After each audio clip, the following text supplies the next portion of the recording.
on, Broussard. Phoenix agreeing to a deal with OKC to get Chris Paul. The Suns, member, the darlings of the bubble, going 8-0. They now add a veteran star alongside their young core of Devin Booker and DeAndre Ayton.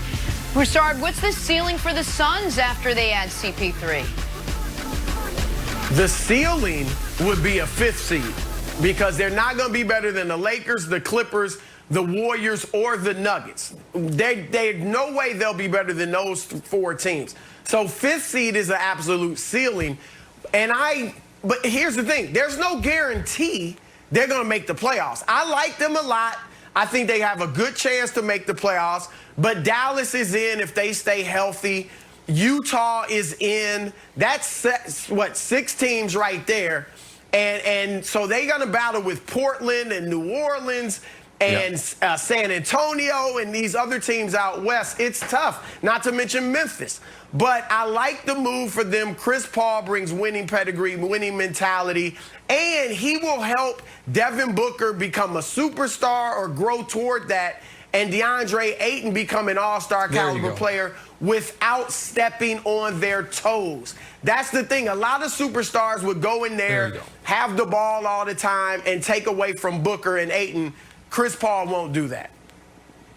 So this is, first of all, I think Presti did CP3 a solid because I think they could have gotten more for Chris Paul than what the Suns gave up, at least slightly more. I think Chris Paul, though, didn't mind going to Phoenix, liked the idea of it, and so we put him there, and the Thunder got a decent return for him.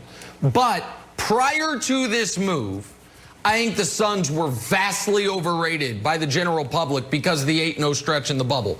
Prior to this move, they were not a playoff team. Not in the West. The West only has right now one great team, but it has a bunch of very good teams, and the Suns weren't going to find their way through there. Now I do believe they're a playoff team, first of all. Second of all, the development of their 2 young pieces is the reason you make this move, Brandon. Everyone's going to focus on Booker, and I get it. Booker's a great scorer who needs to learn how to win. But the other piece is Ayton. The Phoenix Suns drafted DeAndre Ayton instead of Trae Young. The Phoenix Suns drafted DeAndre Ayton instead of Luka Doncic. That's obviously going to be a mistake, but you want to minimize how much of a mistake that is by turning him into one of the best centers in the league, where all of a sudden big men matter, with Anthony Davis, with Jokic, with Embiid if the Sixers get it together.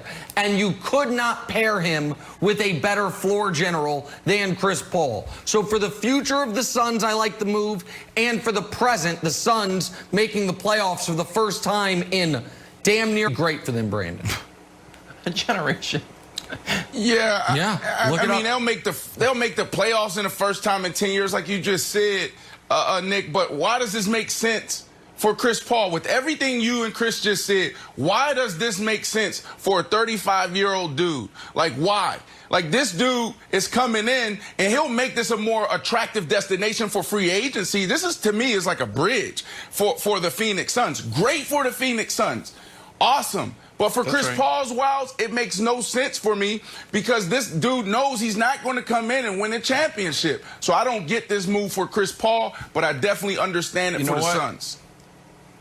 I think it's a great question. That's what I was trying to wrestle with, is I wanted Chris Paul to get a ring. I want him to go to Milwaukee and get a ring and have it be like the final cherry on top of his career Sunday.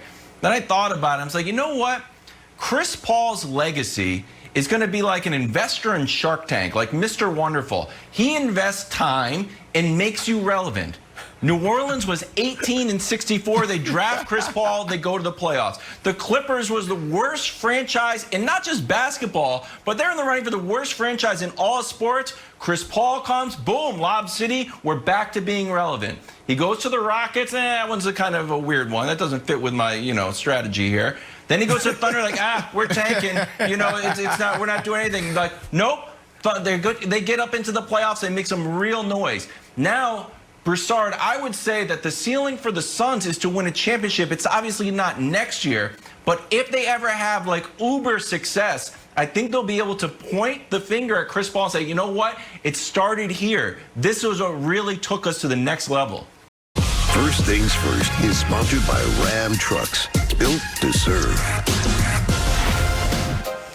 Welcome back. talking some hoops now. Milwaukee trying to make good on their promise to Giannis that they'd retool the roster after coming up short again last season. So they've reportedly agreed to deals for Drew Holiday and Bogdan Bogdanovic as the focus now shifts to Giannis signing his 5-year Supermax extension. And with that, we welcome in Broussard. But Nick, I want to start with you. Is adding Holiday and Bogdanovic enough for Giannis to stay, sign that Supermax there? Well, I told Broussard this off the air yesterday, and good to see you, Chris, that what I was hearing is that Milwaukee and the league believes that Giannis is going to sign the Supermax when offered. And to me, this move is just further confirmation of it. Because they gave up, pick-wise, what the Lakers gave up for Anthony Davis. They gave up 3 firsts and 2 swaps for Drew Holiday. There is no chance you do that, Broussard, unless you are fully confident that Giannis is going to stay there, because if Giannis were to leave, then those picks become super valuable. So I didn't want to go on television yesterday and say that I was hearing Giannis is going to sign the Supermax, but I'll do it today because now there's further confirmation.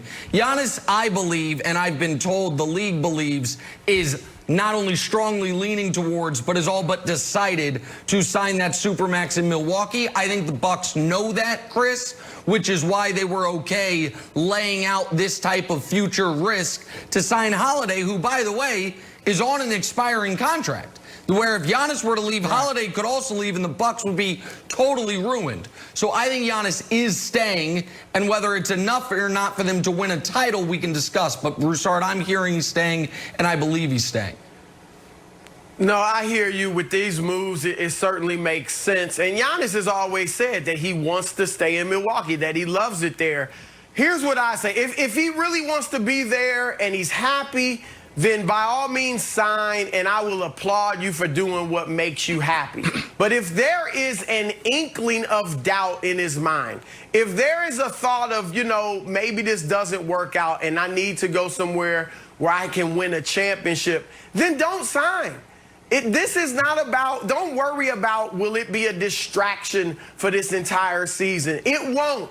LeBron James played twice on the last year of a contract, Cleveland and Miami, without it being a distraction. Kawhi Leonard played in Toronto without it being a distraction on the last year of a deal, and by the way, won a championship. Kyrie Irving did it in Boston, and that wasn't the main distraction. If you come out and your team plays well, and you play and you show, Kyrie was a distraction for other reasons, not because it was the last year of his deal.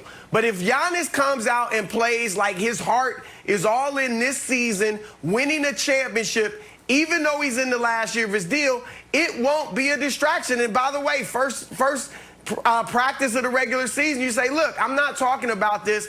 I am trying to win a championship. I love it here in Milwaukee. I love the moves we made. I am all in. And then shut it down and it's over. But Broussard, can they win a title this year?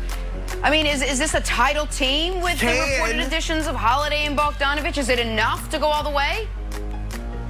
They improved, there's no question. They can win a championship, but this is not the type of major blockbuster move that makes you go, oh, they're the definite favorites.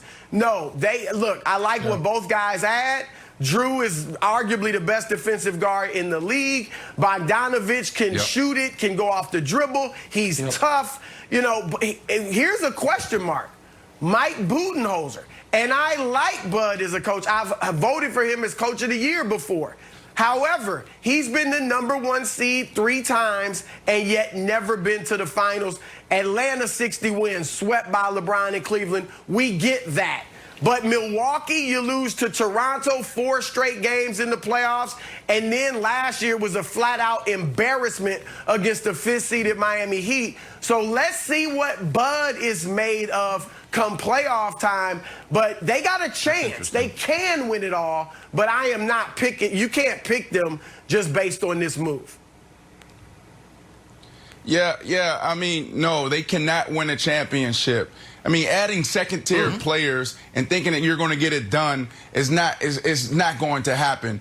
And it's because of Giannis, not because of Drew Holiday. Drew is he's a really good player, as we all know, respected in the league. This dude can shut down any type of guard.